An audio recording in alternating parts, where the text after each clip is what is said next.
नमस्कार, स्वागत है आपका न्यूज़ 18 का डिजिटल प्लेटफॉर्म देख रहे हैं आप। मैं हूं आपके साथ Vaibhav Krishna भांडले। Ayatollah Ali Khamenei का अंतिम संस्कार का कार्यक्रम 3 से 9 जुलाई तक चलने वाला है। इस कार्यक्रम में करोड़ों लोगों के पहुंचने का अनुमान जताया जा रहा है। साथ ही कई देशों के प्रतिनिधिमंडल भी पहुंचेंगे। लेकिन इसी बीच मिडिल ईस्ट से 5 बड़े अपडेट्स आ रहे हैं जो आपके लिए जानना बेहद ज़रूरी है। इस कार्यक्रम में, अंतिम संस्कार के कार्यक्रम में अयातुल्ला अली खामनेई की आपको फ़िलहाल के सुप्रीम लीडर मुस्तबा खामनेई भी नज़र नहीं आएंगे। तो क्या है वो 5 बड़े अपडेट, विस्तार से इस वीडियो में चर्चा करेंगे। मेरे साथ मेरे सहयोगी आनंद मौजूद हैं। आनंद, बहुत बहुत शुक्रिया आपका हमारे साथ जुड़ने के लिए, बहुत बहुत स्वागत भी आपका। सबसे पहला सवाल मेरा कि वो 5 बड़े अपडेट्स क्या हैं, आप उनको साझा कीजिए। बिल्कुल, देखिए आपको भी पता है कि आज 3 जुलाई है और 3 जुलाई से 9 जुलाई तक जो है कि अली खामनेई जो हैं उनका अंतिम संस्कार का जो कार्यक्रम है वो शुरू हो चुका है। और इस कार्यक्रम के बीच में जो 5 बड़े अपडेट्स हैं वो ईरान के लिए एक तरीके से तनावपूर्ण हो सकता है। पहला तो ये है कि जो वार्ता होने वाली थी उस वार्ता को लेकर के अपडेट आया हुआ है। दूसरा, यूएन में मुस्तबा खामनेई के मारने की धमकी को लेकर के एक शिकायत पहुंची है, वो है। तीसरा है कि ईरान जो है हाई अलर्ट पर है। कारण उसका ये है कि वहाँ पर सभी देशों से प्रतिनिधिमंडल पहुँच रहे हैं, बाकी और देशों के जो मुस्लिम लोग हैं वो भी पहुँच रहे हैं, क्योंकि आपको भी पता है कि आयतुल्ला अली खामनेई को एक तरीके से धर्मगुरु मानते हैं मुस्लिम। तो कुल मिलाकर के वहाँ पर जमावड़ा हो रहा है मुस्लिमों का। चौथा जो अपडेट है वो है स्ट्रेट ऑफ हॉर्मुज से जुड़ा हुआ। और 5वां है सबसे महत्वपूर्ण जो तनाव बढ़ा सकता है वो है IAEA से जुड़ा हुआ। तो मैं पहला अपडेट आपको बता देता हूँ। पहला ये है कि जो अमेरिका और ईरान की जो डील हो रही है वो डील पर एक बड़ा अपडेट आया है। अब ये अपडेट है कतर ने दिया है और इस कतर के बयान से ये स्पष्ट हो चुका है कि जो अगला बैठक है वो कब होने वाला है। दरअसल दोनों पक्षों की जो बैठक है आपको भी पता है कि लगातार हो रही हैं, आगे भी होना है। क्यों? क्योंकि अभी भी डील नहीं हुई है। एक समझौता हुआ है, उस समझौते के तहत सिर्फ सीज फायर किया गया है, यानी कि युद्ध सिर्फ रोका गया है। और यही कारण है कि आपको भी पता है कि सीज फायर के बीच भी अभी कई अपडेट्स आए थे कि ईरान जो है फिर से हमला कर दिया था। लेकिन अभी हम आ जाते हैं फिर से इसी बात पर कि कतर ने क्या अपडेट दिया है बैठक को लेकर के। कतर का कहना है कि दोनों पक्ष जो है कि वो बैठक करेंगे supreme leader ayatollah Ali Khamenei के अंतिम संस्कार के बाद, यानी कि जो अगला बैठक होगा वो 9 जुलाई के बाद होने वाला है।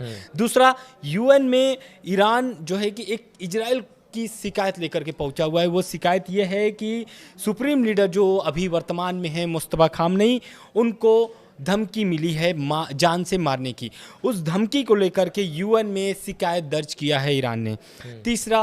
तीसरा जो बड़ा अपडेट है वो ये है कि ईरान अभी हाई अलर्ट पर है। कारण ये है, क्यों? 2 करोड़ लोगों के पहुंचने का दावा किया जा रहा है। 30 देश से प्रतिनिधिमंडल जो है कि पहुंचने वाले हैं, लगभग 30 देश, जिसमें कि पाकिस्तान, भारत, अफगानिस्तान समेत बहुत सारे जो देश हैं वो इसमें शामिल हैं। बिल्कुल। चौथा जो अपडेट है वो ये है कि स्ट्रेट ऑफ हॉर्मुज, आपको भी पता है कि स्ट्रेट ऑफ हॉर्मुज को लेकर के ईरान बहुत सख्त है और यही कारण है कि उसको लेकर के उस शक्ति को लेकर के इतने दिन तक युद्ध खींचा भी। अभी उस पर जो चेतावनी आया हुआ है ईरान की तरफ से वो अमेरिका का टेंशन बढ़ा सकता है। कारण यह है कि ईरान ने कह दिया है साफ साफ कि स्ट्रेट ऑफ हॉर्मुज हमारा इलाका है, अमेरिका दखल बर्दाश्त नहीं करेंगे। मतलब जो अमेरिकी दखल है वो बर्दाश्त नहीं की जाएगी। सभी जहाज़ों को तय समुद्री मार्ग अपनाने को कहा है, यानी कि जो ईरान ने तय किया है, जिन जहाज़ों को, जिन देश के जहाज़ वहाँ से गुजर रहे हैं उन जहाज़ों को जो मार्ग दिया गया, यानी जो रास्ता दिया गया ईरान की तरफ से, उस पर ही चलने के लिए ईरान कह रहा है। और यही कारण है कि हो सकता है कि कुछ अमेरिका की तरफ से ऐसी कुछ गतिविधि देखने को मिली होगी। यही कारण है कि ईरान ने जो है कि फिर से धमकी दी है। 5वां सबसे महत्वपूर्ण अपडेट है, कारण यह है कि IAEA से जुड़ा हुआ है। आपको भी पता है कि IAEA यानी कि अंतर्राष्ट्रीय परमाणु ऊर्जा एजेंसी, ये ईरान में अभी मौजूद है और वहाँ पर जितने भी परमाणु प्लांट्स हैं उन पर निगरानी रखता है। और वो निगरानी जो है कि अब रोकना चाह रहा है कौन? ईरान। ईरान चाहता है कि जो परमाणु ठिकाने उनके हैं वहाँ पर IAEA जांच न करे। यही कारण है कि उनकी जांच पर रोक लगा दी है। ईरान का कहना है कि फोर्डो जो परमाणु प्लांट है, नतांज, इस्फहान परमाणु साइट्स जो हैं उनके, वहाँ पर IAEA के निरीक्षकों को एंट्री नहीं मिलेगी। बिल्कुल। लेकिन ये बेहद 5 बड़े अपडेट्स आनंद आपको बता रहे थे, आपके साथ साझा कर रहे थे। लेकिन आनंद, एक बहुत बड़ा सवाल ये भी खड़ा होता है कि अब मोस्तबा खामनेई जो कि फ़िलहाल सुप्रीम लीडर हैं, आयतुल्लाह अली खामनेई की जिस तरीके से मृत्यु हुई, हमला उन पर हुआ, उसके बाद से जब उन्हें मारने की धमकी मिली तो कहीं ना कहीं ईरान में परमाणु नीति बदलने की जो मांग थी वो लगातार बढ़ती गई। लेकिन दोबारा उन पर भी हमला हो गया, फिर वो काफ़ी समय तक अंडरग्राउंड रहे। हालांकि इस वक्त कहाँ हैं, क्या कर रहे हैं, उसके बारे में ज़्यादा डिटेल्स लोगों के पास नहीं, वो ज़्यादा सामाजिक डिटेल्स नहीं की गई है। तो ये जो अब ईरान में परमाणु नीति बदलने की मांग उठ रही है, इसको कैसे देख रहे हैं? दरअसल देखिए, ईरानी संसद की राष्ट्रीय सुरक्षा समिति के एक प्रवक्ता हैं इब्राहिम रिजाई। इनका कहना है कि जो मुस्तफा खामनेई को, जैसा कि मैंने दूसरा अपडेट्स आपको बताया था, UN में जो शिकायत पहुंची है उस पर ही ये मामला है। दरअसल ये जो प्रवक्ता है इब्राहिम रिजाई, इनका कहना है कि अगर इजराइल लगातार जो सुप्रीम लीडर है उनको टारगेट करता है तो ईरान कहीं ना कहीं अपनी मांगों पर एक तरीके से वो सही है। कारण उन्होंने स्पष्ट किया है, उनका कहना क्या है, मैं पूरा कोट कर देता हूँ। वो उनका कहना है कि मौजूदा हालात में ईरान को अपनी परमाणु नीति और अमेरिका के साथ हुए MOU की शर्तों की समीक्षा करनी चाहिए। ये बात इजराइल को कहा गया है ईरानी प्रवक्ता की तरफ से। उनका कहना है कि समझौते के अनुच्छेद 8 के तहत ईरान के परमाणु हथियार नहीं बनाने का दावा किया गया था, लेकिन इजराइल की ताज़ा धमकी के बाद, यानी कि जो मुस्तफा खामनेई को मारने की जो धमकी इजराइल की तरफ से मिली है, उस धमकी के बाद इस नीति पर फिर से विचार करने का समय आ गया है। क्यों आ गया है?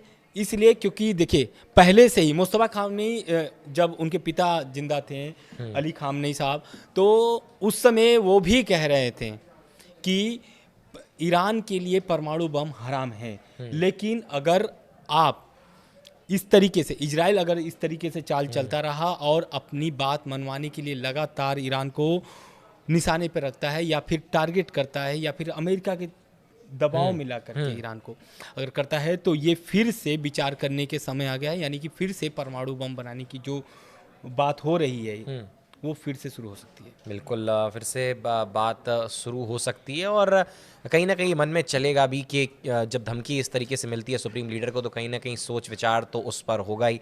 आनंद, एक सवाल ये भी बड़ा है कि 1.5 से 2 करोड़ लोग कहा जा रहा है आयतुल्लाह अली खामनेई, जिनको एक धर्म गुरु के रूप में वहाँ की जनता देखती थी, और भी कई देशों के और भी जो मुस्लिम कंट्रीज़ थी उनको एक धर्म गुरु के रूप में देखती थी, जिनकी डेथ के बाद लगातार आक्रोश भी देखने को मिला। अब कहा जा रहा है 1.5 से 2 करोड़ लोग 3 से 9 जुलाई तक ये जो अंतिम संस्कार का कार्यक्रम चलने वाला है, जिस ताबूत में उनको रखा जाएगा उनके अंतिम दर्शन के लिए 1 हफ्ते का समय निकाला गया। 1.5 से 2 करोड़ लोगों के पहुंचने का अनुमान जताया जा रहा है। 30 से ज़्यादा देश के नेता प्रतिनिधि, जबकि 90 देशों के धार्मिक प्रतिनिधि शामिल हो सकते हैं। पाकिस्तान की बात करें, रूस की बात करें, ये अपना प्रतिनिधि मंडल भेज रहे हैं। कितनी व्यवस्थाएं करनी होंगी 1.5 से 2 करोड़ लोगों को हैंडल करने के लिए? बिल्कुल, और आपको भी पता है कि ईरान अभी किस परिस्थिति में गुजरा है, कितने आर्थिक नुकसान हुए हैं। आपको भी पता है कि उनके जो करेंसी है वो किस तरीके से गिरा हुआ है। इसके बावजूद आप समझिए कि मुस्तफा खामनेई जो है कि अंडरग्राउंड है और इधर अली खामनेई साहब का अंतिम संस्कार शुरू हो गया। यही कारण है कि 3 से 9 जुलाई तक का समय दिया गया है कि इकट्ठा भीड़ न हो।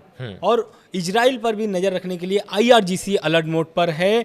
और इसके साथ ही एक खबर और सामने आ रही, खबर बहुत ही भावुकपूर्ण वाला है, क्योंकि जितने भी प्रतिनिधिमंडल पहुंच रहे हैं, मुस्तफा खामनेई के अभी ससुर जो हैं वो पहुंचे हुए थे श्रद्धांजलि देने के लिए अली खामनेई साहब को, तो वहाँ पर वो भावुक हो गए। भावुक इसलिए हो गए क्योंकि अली खामनेई के साथ जो ताबूत और एक रखा हुआ है वो है उनके पोती का, यानी कि मुस्तफा खामनेई जो है उनके बेटी का ये रखा हुआ है ताबूत, और जहरा मोहम्मदी नाम है उनका।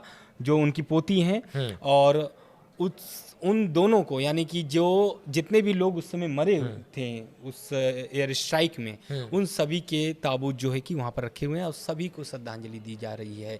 सभी जितने भी प्रतिनिधिमंडल पहुँच रहे हैं, चाहे वो रूस हो, चीन हो, पाकिस्तान हो, भारत हो, अफगानिस्तान हो, बाकी सभी देशों से जो पहुँच रहे हैं वो सब दे रहे हैं। लेकिन उस समय जो मुस्तफा खामनेई के जो ससुर थे वो रो पड़े श्रद्धांजलि देते हुए। तो ये एक भावपूर्ण देखने को मिला वहाँ पर। और वहाँ पर एक महिलाओं का भी एक जत्था जो गया था श्रद्धांजलि देने हुए, वो भी रोते हुए वहाँ पर पहुँचा था। तो एक तरीके से वहाँ पर आप समझिए कि अली खामनेई का जो प्रशंसक हैं, यानी उनकी जो बहुत ज़्यादा है, बिल्कुल, हाँ, बहुत ज़्यादा प्रशंसक है। ना सिर्फ उस देश में, ईरान में प्रशंसक हैं, बल्कि कई कंट्रीज़ में, जैसा कि मैंने पहले भी जिक्र किया था और मैं क्या जिक्र करूँ, अब सब जानते हैं कि धर्मगुरु के रूप में उनको देखा गया और बहुत लोग उनको मानते थे, प्रेस करते थे और उनकी आइडियोलॉजी को फॉलो करना चाहते थे। और जब उनकी मृत्यु हुई, वो एयर स्ट्राइक अमेरिका इजराइल के द्वारा मिलकर की गई है, इजराइल उसमें अकेला था, वो एक तरफ एक अलग मुद्दा है, उस पर किसी और दिन चर्चा करेंगे। लेकिन जब वो स्ट्राइक हुई तो बहुत ज़्यादा आक्रोश देखने को मिला, अलग अलग कंट्रीज़ में भी और ईरान में भी। एक आनंद, बहुत ही बड़ा अपडेट ये सामने आ रहा है कि उनके बेटे जो इस वक्त सुप्रीम लीडर हैं, मुस्तफा खामनेई, कहा जा रहा है कि जहां 1.5 से 2 करोड़ लोग पहुंच रहे हैं, 30 देशों के प्रतिनिधिमंडल पहुंच रहे हैं, बड़े बड़े देश अपना प्रतिनिधिमंडल पहुंचा रहे हैं, वहां मुस्तफा खामनेई सुरक्षा कारणों के चलते, इजराइल ने क्योंकि धमकी दी है, हमले की धमकी दी है, फिर से कहीं उस तरीके का एयर स्ट्राइक ना कर दिया जाए, मुस्तफा खामनेई नहीं पहुंचेंगे। बिल्कुल। और ये जो जानकारी मिली है ईरान के सुप्रीम लीडर के एक प्रतिनिधि के हवाले से आया है, और उस जानकारी में ये बताया गया है कि जो पूर्व सुप्रीम लीडर हैं आयतुल्ला अली खामनेई, वो उनका जो कार्यक्रम होने वाला है, यानी कि सुबुर्द खाक होंगे 9 जुलाई को, उस पूरे कार्यक्रम में उनके जो बेटे हैं, अभी जो वर्तमान में सुप्रीम लीडर हैं आयतुल्ला अली खामनेई, वो सुरक्षा कारणों से शामिल नहीं हो पाएंगे। साथ ही साथ रिपोर्ट्स में ये भी कहा गया है कि जो सुरक्षा एजेंसियों को इजरायली हमले का डर है, और यही कारण है कि उनको एक सुरक्षित जगह पर महफूज रखा गया है, यानी कि सुरक्षित रखा गया है। और इस पूरे कार्यक्रम, जो अंतिम संस्कार का जो समारोह हो रहा है, ये कार्यक्रम हो रहा है, उससे पूरे तरीके से दूर हैं मुस्तफा खामनेई। बिल्कुल। और खामनेई के अंतिम संस्कार कार्यक्रम 3 से 9 जुलाई तक चलने वाला है। इस बात से भी अंदाज़ा लगाया जा सकता है कि कितने लोकप्रिय नेता आयतुल्ला अली खामनेई थे कि एक हफ्ते का पूरा समय लिया जा रहा है ताकि वो जो अंतिम दर्शन है वो हर व्यक्ति को हर स्तर तक मिल सके। बिल्कुल। और यही कारण है कि एक अपडेट्स ये भी आ रहा है कि जब उनके कार्यक्रम शुरू हुए, यानी कि अंतिम संस्कार का समारोह जो शुरू हुआ, तो सबसे पहले उनके ताबूत वहाँ पर ले जाकर के रखे गए जिस स्थान पर उनकी मौत हुई थी, वहाँ पर उनको ले जाया गया। उसके बाद फिर उनको अंतिम दर्शन करने के लिए रखा गया है तेहरान में। बिल्कुल।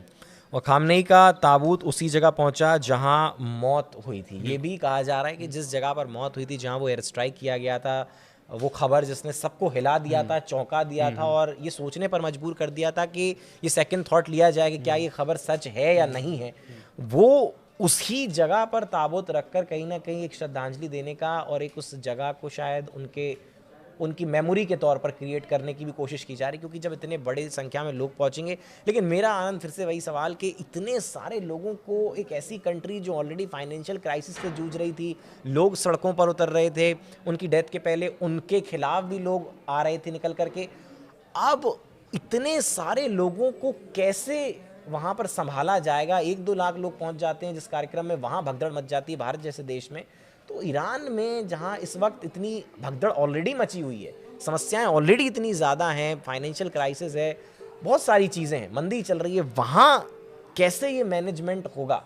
बहुत बड़ा बिल्कुल मैनेजमेंट होगा, क्योंकि देखिए वहाँ पर IRGC जो है वो मुस्तफा खामनेई के नेतृत्व में चल रही है इस वक्त। और IRGC आपको भी पता है कि कितनी शक्तिशाली वहाँ पर एजेंसी है, सुरक्षा एजेंसी है।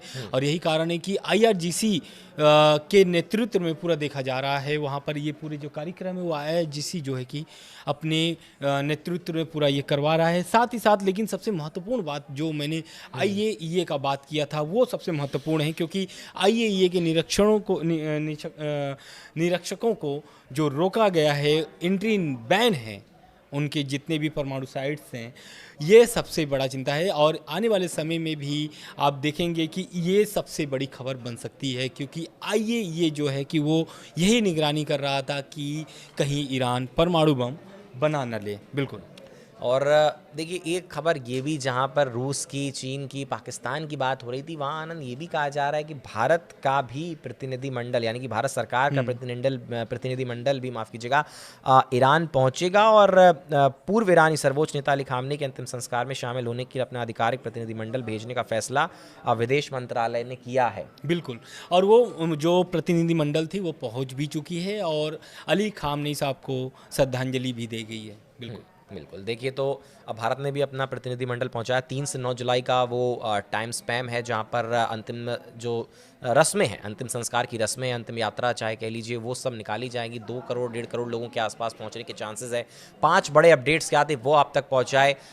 मुस्तफा खामनेई जो उनके बेटे हैं, जो इस वक्त सुप्रीम लीडर हैं, वो शामिल होंगे नहीं होंगे, कैसे ये पूरा मैनेजमेंट होगा, परमाणु नीति को बदलने की जो मांग की जा रही थी उसको लेकर चर्चा की। तमाम बड़े मुद्दे इस वीडियो में हमने आपके साथ डिस्कस करने की कोशिश की है और आप तक सही जानकारी पहुंचाने की कोशिश की है। फिलहाल बहुत बहुत शुक्रिया आप सभी का हमारे साथ इस वीडियो में बने रहने के लिए। बहुत बहुत शुक्रिया आपका भी हमारे साथ जुड़ने के लिए। धन्यवाद।